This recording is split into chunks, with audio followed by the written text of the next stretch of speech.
Olá meus queridos, eu sou o professor Mauri Júnior e bem-vindos à minha aula de revisão de tabela periódica. Nesse vídeo eu vou mostrar para vocês 10 coisas que você precisa saber sobre a tabela para fazer uma boa prova sobre esse assunto. Sem enrolação, sem firula, direto ao ponto, vamos lá. Número 1 é sobre os critérios de organização.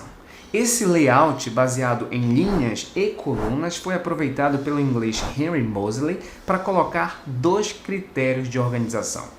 Primeiro, nas linhas, os elementos são organizados em ordem crescente de número atômico. É por isso que o primeiro elemento da tabela aqui em cima é o hidrogênio, que tem número atômico 1. Do lado dele é o hélio, número atômico 2, aqui 3, 4, 5, 6, 7, 8, 9, 10 e assim por diante. O segundo critério é bem bacana. Ele leva em conta as colunas da tabela periódica. O que é que diz esse critério? Dentro de uma mesma coluna, todos os elementos são quimicamente semelhantes. Veja bem, semelhantes, não iguais. O que isso quer dizer na prática? Lá na frente a gente vai voltar a falar sobre isso. Por enquanto, só lembre que esse é o primeiro critério. Então, resumindo, os elementos se organizam em linhas, são 7 linhas, em ordem crescente de número atômico, e dentro de uma mesma coluna, que aliás são 18, todos os elementos são quimicamente semelhantes. Número 2, as coordenadas periódicas. Como os elementos se organizam em linhas e colunas, se você quiser saber onde está um elemento, basta você localizar a linha dele e a coluna que ele está localizado.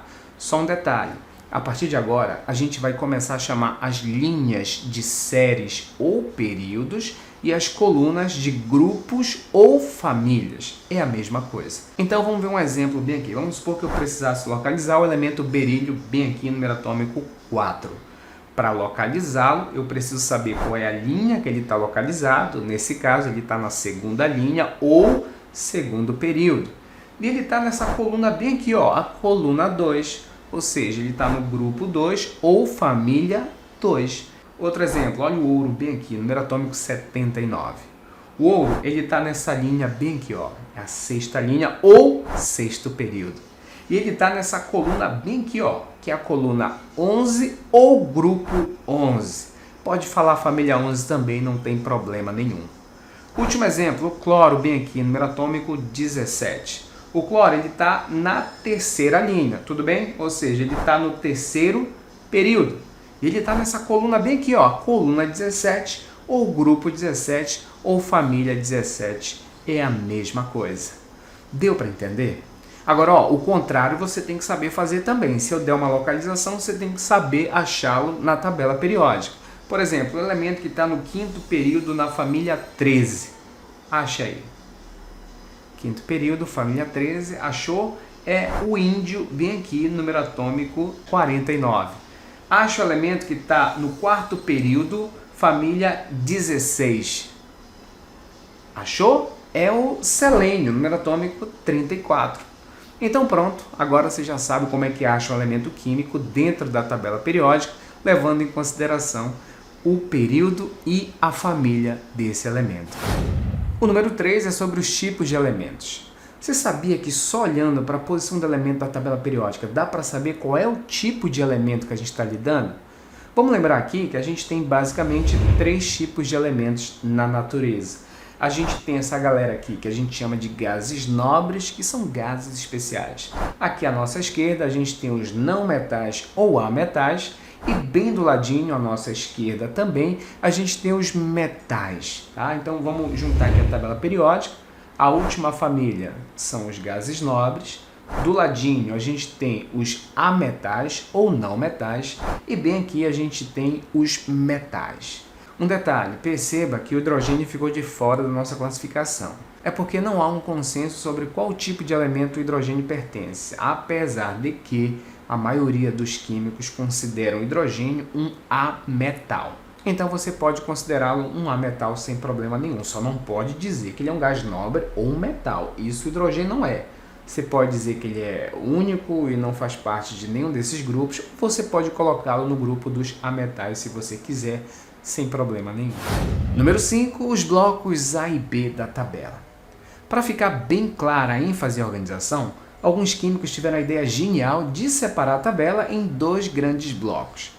O bloco principal, que são esses dois blocos aqui das extremidades, o amarelo e o azul, também chamados de elementos representativos ou elementos do bloco A, e o bloco secundário, que é essa galera que está aqui no meio, ó, que a gente chama de elementos de transição ou, por serem secundários, elementos do bloco B. Tá, mas qual é a diferença entre os elementos do bloco A e do bloco B? Os elementos representativos são mais simples e eles têm comportamentos químicos bem previsíveis.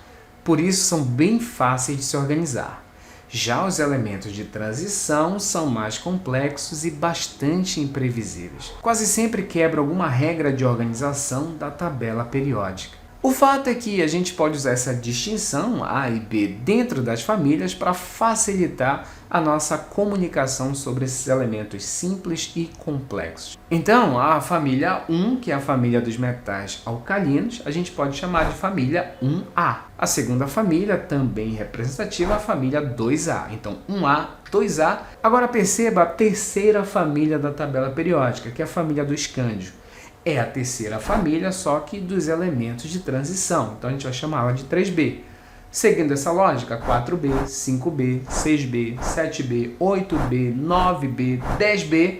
Aí você pode colocar 11B e 12B ou 1B e 2B, dá no mesmo. Eu prefiro colocar 1B e 2B, porque veja, 1B, 2B, lá no número atômico 5, que é a família do boro, é a terceira família dos representativos, ou família 3A.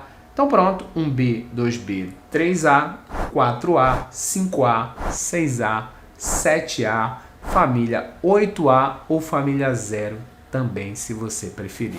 Número 6, os lantanídeos e os actinídeos. Você notou que bem aqui no sexto e no sétimo períodos do grupo 3B da tabela periódica, a gente não tem elementos, mas intervalos numéricos? Isso acontece porque a gente tem elementos escondidos atrás dessas posições. A gente chama em cima os lantanídeos e embaixo os actinídeos. Tem esses nomes porque eles estão bem na posição do lantânio, em cima, e embaixo do actínio. Algumas tabelas gostam de expor esses elementos aqui embaixo. Veja, embora algumas tabelas gostem de colocá-los aqui embaixo, na prática eles estão escondidos dentro da tabela. A gente coloca aqui fora para você conseguir enxergá-los. Então, a série de cima, do 58 até o 71, a gente chama de lantanídeos, não esqueça. E a série de baixo, do 90 até o 103, a gente chama de actinídeos. Perceba que tanto os lantanídeos quanto os actinídeos são elementos de transição, porque estão bem no meio da tabela. Mas, por estarem dentro da tabela, escondidos, eles são chamados de elementos de transição interna. Tá, agora você deve estar se perguntando por que eles colocaram elementos escondidos dentro da tabela periódica.